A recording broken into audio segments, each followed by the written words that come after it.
बेहतरीन drama serial एक love जिंदगी के इस एपिसोड में आप देखेंगे कि तैमूर के दिल से अब हूर आहिस्ता आहिस्ता उतरती जा रही है, जिसका कारण उसकी पुप्पी जान है। वो दानी को लेके हर रोज नई मनगढ़ंत बहानी गढ़ देती है और कहती है कि इन लोगों से बच जाओ और यहाँ से निकल जाओ। तैमूर कहता है कि मेरी मजबूरी है, आखिर मैं कहाँ जाऊँ और क्या करूँ।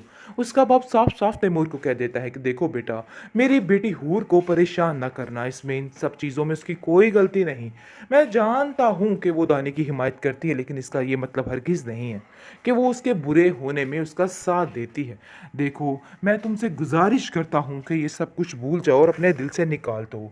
आप देखेंगे कि उसकी माँ कहती है कि बेटा परेशान होने की ज़रूरत नहीं है, दानी अब बहुत बेहतर है, अब वो ठीक है और उम्मीद है कि आगे से ऐसा कुछ भी नहीं होगा। क्योंकि दानी का बाप दानी की किसी बात का यकीन नहीं करता। जैसे ही दानी होश में आएगा, अपनी माँ को सारा माजरा बताएगा कि मेरे साथ क्या क्या हुआ है। उसकी माँ जो है वो कहती है कि तुम्हारी बहन तुम्हारे लिए इतनी परेशान है, क्या तुम इन बातों को समझ सकते हो। देखो, इन चीज़ों से दूर हो जाओ तो बेहतर है, इन सब चीज़ों में गलती मेरी है। मैंने हमेशा तुम्हें बुरा ही अच्छा ही समझा और हूर को बुरा ही समझा, और मुझे ऐसा लगा कि हूर ही गलत है, लेकिन शायद मैं बहुत बड़ी गलती कर रही थी।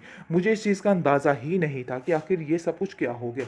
आप देखेंगे कि तैमूर जो है वो काफ़ी ज़्यादा परेशान है, क्योंकि वो बहुत ज़्यादा शिकार हो चुका है एहसास कमतरी का।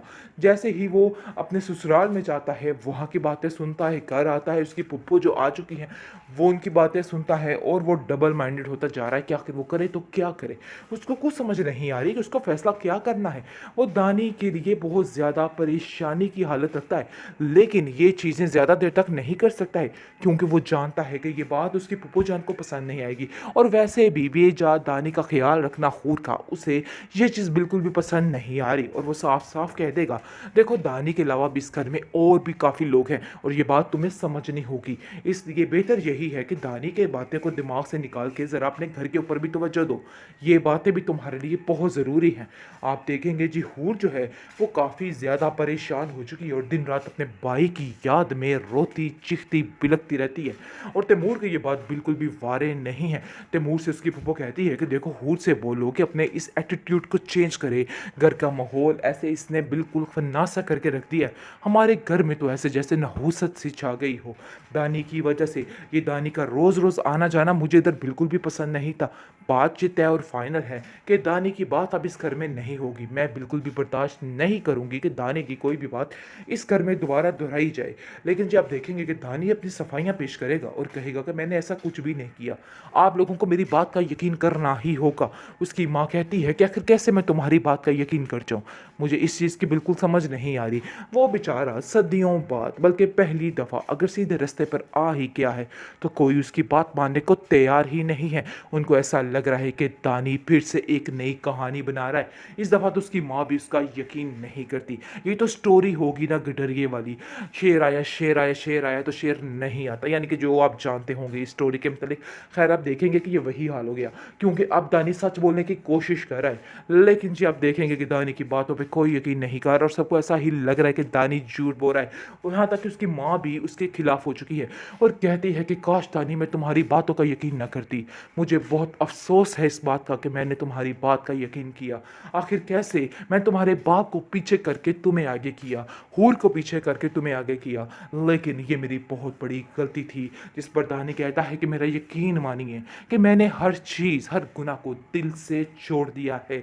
आपको मेरी बात माननी होगी, एक आप ही हैं जो मेरी बात का यकीन कर सकती हैं। बेहतरीन ड्रामा सीरियल एक लव जिंदगी के इस एपिसोड में आप देखेंगे कि तैमूर के दिल से अब हूर आहिस्ता आहिस्ता उतरती जा रही है, जिसका कारण उसकी पुप्पी जान है। वो दानी को लेके हर रोज नई मनगढ़ंत बहानी गढ़ देती है और कहती है कि इन लोगों से बच जाओ और यहाँ से निकल जाओ। तैमूर कहता है कि मेरी मजबूरी है, आखिर मैं कहाँ जाऊँ और क्या करूँ।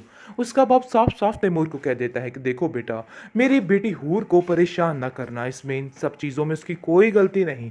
मैं जानता हूँ कि वो दानी की हिमायत करती है, लेकिन इसका ये मतलब हरगिज़ नहीं है कि वो उसके बुरे होने में उसका साथ देती है। देखो, मैं तुमसे गुजारिश करता हूँ कि ये सब कुछ भूल जाओ और अपने दिल से निकाल दो। आप देखेंगे कि उसकी माँ कहती है कि बेटा परेशान होने की ज़रूरत नहीं है, दानी अब बहुत बेहतर है, अब वो ठीक है और उम्मीद है कि आगे से ऐसा कुछ भी नहीं होगा, क्योंकि दानी का बाप दानी की किसी बात का यकीन नहीं करता। जैसे ही दानी होश में आएगा, अपनी माँ को सारा माजरा बताएगा कि मेरे साथ क्या क्या हुआ है। उसकी माँ जो है वो कहती है कि तुम्हारी बहन तुम्हारे लिए इतनी परेशान है, क्या तुम इन बातों को समझ सकते हो? देखो, इन चीज़ों से दूर हो जाओ तो बेहतर है। इन सब चीज़ों में गलती मेरी है। मैंने हमेशा तुम्हें बुरा ही अच्छा ही समझा और हूर को बुरा ही समझा, और मुझे ऐसा लगा कि हूर ही गलत है, लेकिन शायद मैं बहुत बड़ी गलती कर रही थी। मुझे इस चीज़ का अंदाज़ा ही नहीं था कि आखिर ये सब कुछ क्या हो गया। आप देखेंगे कि तैमूर जो है वो काफ़ी ज़्यादा परेशान है, क्योंकि वो बहुत ज़्यादा शिकार हो चुका है एहसास कमतरी का। जैसे ही वो अपने ससुराल में जाता है, वहाँ की बातें सुनता है, घर आता है, उसकी पुप्पो जो आ चुकी हैं वो उनकी बातें सुनता है, और वो डबल माइंडेड होता जा रहा है कि आखिर वो करे तो क्या करे। उसको कुछ समझ नहीं आ रही कि उसको फैसला क्या करना है। वो दानी के लिए बहुत ज़्यादा परेशानी की हालत रखता है, लेकिन ये चीज़ें ज़्यादा देर तक नहीं कर सकता है, क्योंकि वो जानता है कि ये बात उसकी पुप्पो जान को पसंद नहीं आएगी। और वैसे भी बेजा दानी का ख्याल रखना हूर का, उसे ये चीज़ बिल्कुल भी पसंद नहीं आ रही, और वो साफ साफ कह देगा, देखो दानी के अलावा भी इस घर में और भी काफ़ी लोग हैं, और ये बात तुम्हें समझनी होगी। इसलिए बेहतर यही है कि दानी के बातें को दिमाग से निकाल के ज़रा अपने घर के ऊपर भी तवज्जो दो। ये बातें भी तुम्हारे लिए बहुत ज़रूरी हैं। आप देखेंगे जी, हूर जो है वो काफ़ी ज़्यादा परेशान हो चुकी है, और दिन रात अपने भाई की याद में रोती चीखती बिलखती रहती है। और तैमूर की ये बात बिल्कुल भी वारे नहीं है।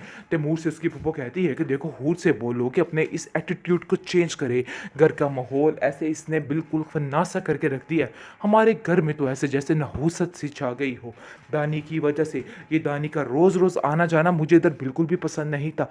बातचीत तय और फाइनल है कि दानी की बात अब इस घर में नहीं होगी। मैं बिल्कुल भी बर्दाश्त नहीं करूंगी कि दानी की कोई भी बात इस घर में दोबारा दोहराई जाए। लेकिन जब आप देखेंगे कि दानी अपनी सफाइयाँ पेश करेगा और कहेगा कि मैंने ऐसा कुछ भी नहीं किया, आप लोगों को मेरी बात का यकीन करना ही होगा। उसकी माँ कहती है कि आखिर कैसे मैं तुम्हारी बात का यकीन कर जाऊँ, मुझे इस चीज़ की बिल्कुल समझ नहीं आ रही। वो बेचारा सदियों बाद, बल्कि पहली दफ़ा अगर सीधे रास्ते पर आ ही गया है, तो कोई उसकी बात मानने को तैयार ही नहीं है। उनको ऐसा लग रहा है कि दानी फिर से एक नई कहानी बना रहा है। इस दफ़ा तो उसकी माँ भी उसका यकीन नहीं करती। ये तो स्टोरी होगी ना गडरिए वाली, शेर आया शेर आया शेर आया तो शेर नहीं आता, यानी कि जो आप जानते होंगे इस स्टोरी के मतलब।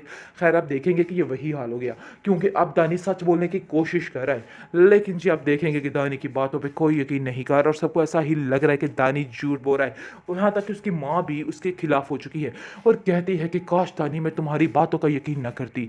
मुझे बहुत अफसोस है इस बात का कि मैंने तुम्हारी बात का यकीन किया। आखिर कैसे मैं तुम्हारे बाप को पीछे करके तुम्हें आगे किया, हूर को पीछे करके तुम्हें आगे किया, लेकिन ये मेरी बहुत बड़ी गलती थी।